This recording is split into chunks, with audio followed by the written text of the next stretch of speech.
దేవునికి స్తోత్రం. ఈ దిన సర్వలోక న్యాయాధిపతి అయిన దేవదేవుడైన యేసుక్రీస్తు ప్రభువారికి సర్వోన్నతమైన వాగ్దానం.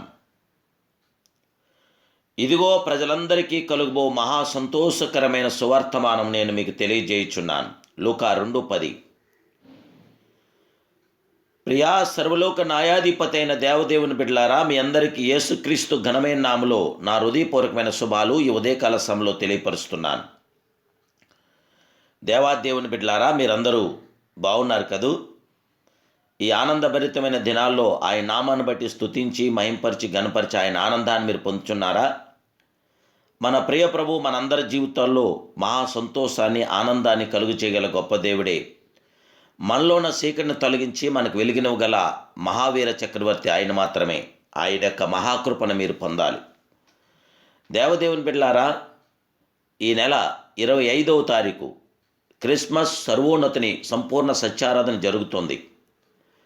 ఆ త్రియేక దేవుడికి గొప్ప ఆరాధన జరిపించడానికి రండి. ఏకముగా కూడి ఆయన నామాన్ని ఆడి పాడి కొనియాడి స్తోత్రిందాం. ఆయన అద్భుతమైన దీవులు మనం పొందుదాం. ఆయన శాశ్వత కృపతో నింపబడదాం. దేవాదేవుడు మిమ్మలను ప్రేరేపిస్తే మీ విలువైన అమూల్యమైన కానుకను ఈ క్రిస్మస్ సంపూర్ణ సత్యారాధనకి తప్పక పంపించండి. ప్రభు యొక్క గొప్ప దీవులు మీరు పొందండి. దేవదేవుని బిడ్డలారా, మన ప్రియ ప్రభు మనందరికీ మా సంతోషాన్ని అనుగ్రహించగల గొప్ప దేవుడని స్వర్గలోక దూతలు భూమిపై గానం చేశారు. ఇది ఒక్కరి గానం కాదు, ఇద్దరి గానం కాదు, గొప్ప సైన్య సమూహం గానం, పరలోకం నుండి భూమి మీదకు వచ్చిన గానం చేశారు. వీరు ఆలపించిన మధుర గానాల్లో ప్రజలందరికీ కలుగుబోవు మహా సంతోషకరమైన సువార్తమానం అని పాడారు. అంటే క్రిస్మస్ కేవలం సంతోషం కాదని, అది మహా సంతోషమని మనకు విదితమవుతుంది. సంతోషం అన్నది ఒంటరిగా జరిగించుకునేది కాదు. ఇది కేవలం మనిషి అంతరంగానికి పరిమితం కాదు. ఇది అందరూ కలిపి సామూహికంగా జరిపించుకునే ఒక వ్యక్తి ఏకాంతంగా సంతోషించలేడు. ఇద్దరు కలిసి సంతోషించగలరు.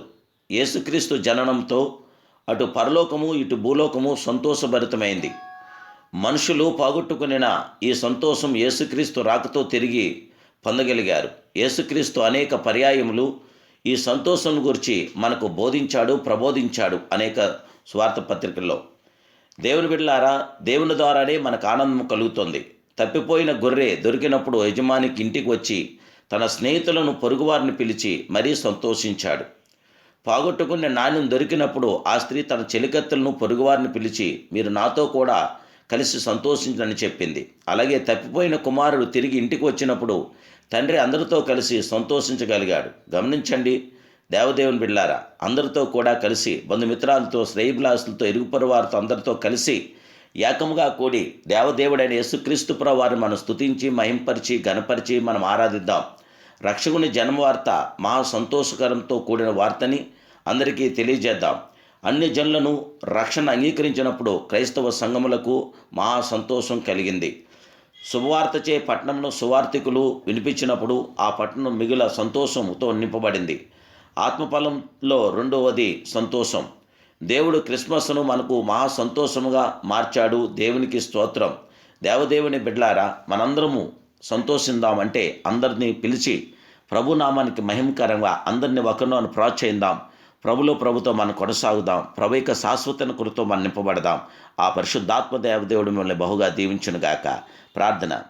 మహాపరిశుద్ధుడైన మా ప్రియ సర్వలోక న్యాయాధిపతిమైన పరమ తండ్రి, ఈ ఉదయకాల సమయంలో మీరిచ్చిన ధన్యకరమైన సమయాన్ని బట్టి మీ స్తోత్రాలు, ఈ దినాన్ని బట్టి మీ స్తోత్రాలు. నీ బిడ్డలను మమ్మల్ని జ్ఞాపం చేసుకోండి. దేవానికి స్తోత్రాలు. మహా సంతోషకరమైన సువర్తమానం మీరు మీ భూమి మీదకి రావటమే. తండ్రి, దేవ, కుమారక్రీస్తు మీ పరిశుద్ధాత్మ కార్యాభివృద్ధి మా జీవితంలో జరిగించి మీ బిడ్డలను మమ్మల్ని అందరినీ ఆశీర్వదించి దీవించి అందరి జీవితాల్లో జయమనుగ్రహించమని యేసుక్రీస్తు పరిశుద్ధ నామమున సంపూర్ణమైన కార్యాభివృద్ధి బిడ్డలందరికీ జరిగించమని అడుగుచున్నాను పరమ తండ్రి. Amen, amen, amen. May God bless you.